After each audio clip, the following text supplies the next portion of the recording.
Sa balitang entertainment mga kapatid, trending po ngayon online ang dance collab ng Nation's girl group na BINI at ng K-pop group na ENHYPEN. Sa video challenge na ipinost ng BINI, kitang sumasayaw sa latest single ng BINI na Blink Twice, si Colette at si ENHYPEN member Jake. Hindi naman nagpatalo sina Maloy at Sheena na nagpakita rin ng kanilang suwabing dance moves kasamang isa pang ENHYPEN member na si Jungwon. Umabot na po sa halos sa 14 million views. Ang dance challenge na yan mula noong i-upload po ito sa TikTok, Facebook at X. Ito na ang ikalawang beses na nagkasamang BINI at ENHYPEN matapos ang unang dance collaboration noong 2024 kasama sina Suno, Che at Heesung. Parang ikaw lang yun, ano? Ay, thank you. Oo, ha? Pagka ako talagang nagdesisyon na. Sa Galawan, ha? Paano ulit? Patingin nga ulit. Paano yung... parang gumagalaw, bibig mo lang yung gumagalaw. Bibig mo lang yung gumagalaw. Kuya Aaron, tawan-tawa ka. Nalagang napatayo parang ka. Bibig mo lang yung gumagalaw. Tamo, bibig mo lang yung gumagalaw, hindi yung baywang mo eh. Ganun pala yun, ano? Dating lambot ng katawan ko kaya. Malambot pa rin ngayon. Dati, lambot kaya ng katawan ko. Dati. Pinagdiinan mo naman. Tuwan-tuwa ka naman sa dati. Ikaw parang excited ka talagang mag-senior ako. Lambot kaya ng katawan ko dati. Dati! Ikaw talaga. Kailangan na daw akong pakuluan, sabi ni Erwin. Kaya ko yan, hintayin nyo. Kailangan mo ng... Gagawin ko yan. Kailangan mo ng steamer na pagkalaki-laki. Anong tawag sa akin? Pinaupong chacha, pagka pinakuluan? Hindi. Di ba may pinaupong manok? Hindi. Ano ako? Ikaw Ayan, masaya ka na naman, ha? Okay. Sige. Samantala po na... Hala. Ano yan? Butanding yan, di ba? Hindi. Ano ba yan? Ano yan? What is that? Hayop? Elephant. Pinaupong elepante? Hindi ako nagsabi nun. Laki, Ikaw nagsabi nun. Ikaw talaga. Hello, ikaw nagsabi. Ikaw, nandito tayo. Sinabi mo kasi hello. kaya ko yan tuloy. Madali akong kausap eh. Sige, next. Alam mo, para sa akin, ikaw pinaka-sexy. Ay, thank you. Ito talaga ang gusto mo, yung huggable. Yes, of course. Yung Para gusto mo sa yung akin, pinipisil-pisil mo. yan talaga ang gusto Yung natin. bouncing. Yes. Yung... Yung kaya kang buhatin. Yung mga humongous.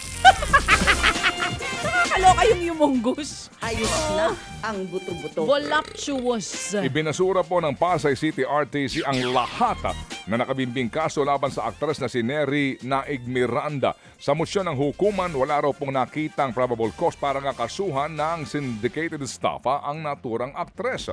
Pati ho paglabag sa Securities and Exchange Commission Code. Nagugat din po ang kasong ito sa issue sa isang derma clinic na inendorso noon ni Naig. Ito naman po ikinagalak ng kanyang asawa na si Chito Miranda at nagpasalamat po sa pagkakataong ibinigay kay Neri para depensahan ang kanyang sarili. Samantala, bibisita naman po sa Pilipinas ang Korean actor na si Lee Jun-hyuk para sa isang fan meet.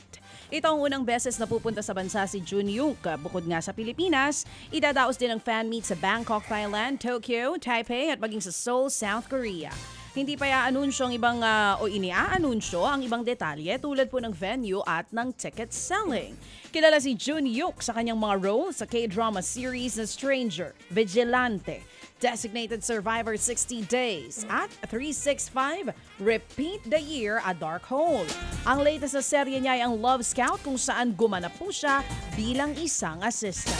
Matapos po naman ang halos 14 na taon abay, babalik sa Pilipinas para magkonserto ang American hip-hop group na Black Eyed Peas.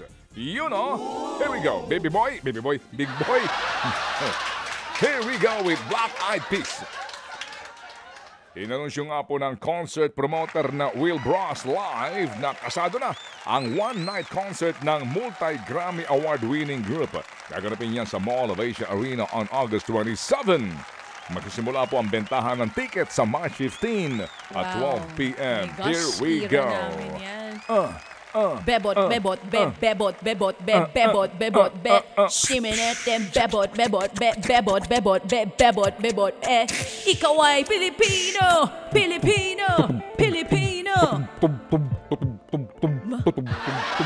tayo, ano tawag doon? Here we go now, Ted Filon on the scratch show, DJ Cha Cha on the mic, here we go. People in